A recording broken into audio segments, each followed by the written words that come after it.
The house had always been a mystery, even to Emma as a little girl.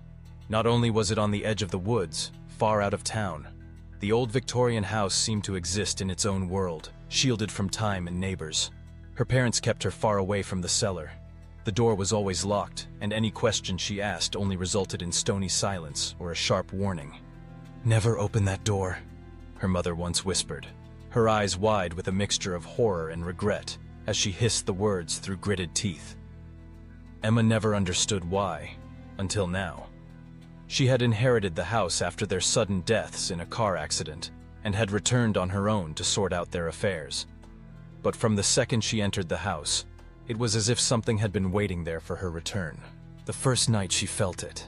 The silence, the weight of the air pressed on her chest like an invisible force. The lights flickered in the darkness for no apparent reason, and a constant chill emanated from the hallway outside the cellar. It was colder there, colder and colder. She had noticed that the temperature dropped sharply every time she passed, and a faint odor, similar to damp earth and old rust, wafted from under the doorframe. At first, she tried to block it out, telling herself that the house was just old, and she had let her imagination run wild. But every night at 3:03 a.m., she was woken by something. At first, it was quiet, a light scratching, like nails on stone. Then it became a little louder, a little more insistent, a grinding, dragging sound, something heavy being dragged over a hard surface. And the whisper kept coming, faint, breathy, almost plaintive. "Emma!" She no longer slept. The sound came again every night, became clearer, came closer, and more than once she could have sworn she heard crying. Not screaming, but crying, stricken, as if coming from the abyss. One night, she put her ear to the cellar door. What she heard then sent a shiver down her spine. A voice, deeper now, was not only calling her name, but more. Other words in a language that curled and twisted in her ears like smoke. Her hands trembled. Her breath became visible. Whatever it was down there, it recognized her, and it was long overdue. Emma, desperate for answers, began to search the house. There were boxes of family photos in the attic of the old house, and she couldn't remember taking any of them. In one of the photos, she was a baby, sitting on the floor next to the cellar door. Behind her, half in the shadows, was a vaguely outlined figure, tall, slim, unfamiliar. She turned the photo over. No date. Just 4 jagged words in ink. "He watches from below." Her stomach turned. She also unearthed diaries, snippets of her father's handwriting. He described hearing voices, of dreams with red eyes and locked doors. One suddenly stopped with a single sentence. "If she ever opens it, may God help her." But no matter how many warnings you receive, the pull is too seductive. Now it wasn't just fear. It was something more profound, as if she needed to know something deep inside. And then she found the key, hidden under a loose board in the attic, wrapped in a cloth that smelled of old iron and mold. It burned cold in her palm, as if it resisted her touch. And that night, the whispering grew even louder, as if it were right behind her bed. "Emma, it's time." She had reached the door. The key was in her trembling hand. The house was quiet now. They had been holding their breath. Everything in her screamed to flee, to torch the place if she had to. But her legs had their own plans. Slowly, with a grinding resistance, the key sank into the lock. She turned the handle, and the door creaked open to nothing but black night, blacker than black. The atmosphere became heavy, difficult to breathe. She inched closer, looking down into the pit. There was one sound down below, something wet dragging along the floor, and then breathing, heavy, animalistic, hungry. The whisper returned, louder and directly at her ear.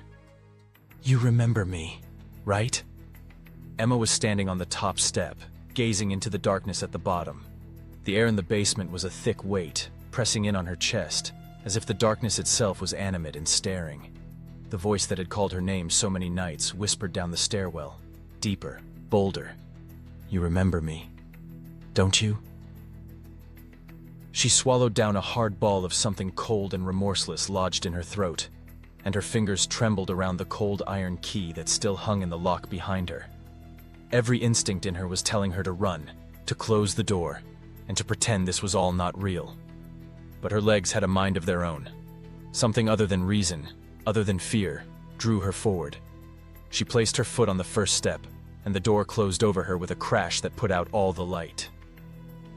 Her breath curled in mist, and her heart throbbed in her ears. The descent felt endless.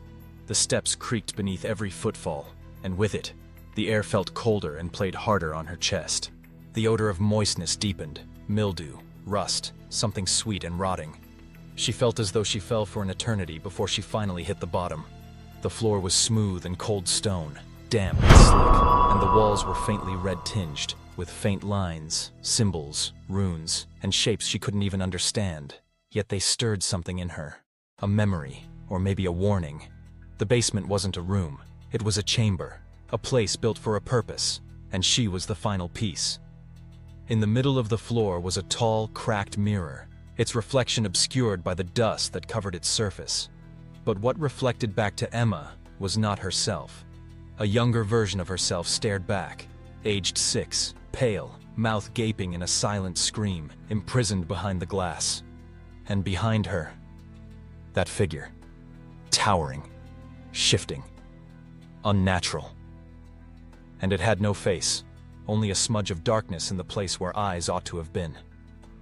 But Emma could sense it watching her, judging her, remembering her. Then it moved, not in the reflection, in the room. It slinked off the wall like smoke taking form. The air pulsed. It stood up into a tall, emaciated form, its arms too long and fingers too thin, its joints snapping with each step. "Returned. You did," it said, voice layered like a chorus of the dead. "You opened the gate. That means you accept." The walls moved around her, the stone that made up the walls actually rippling and folding, pulsing as though it were living. There was a loud clanging as chains fell from the ceiling. Some were snapped, others stretched taut as if whatever had been bound here had only just been set free. Now she saw faces. They flickered there in the dark. Dozens of them. Some familiar, some not.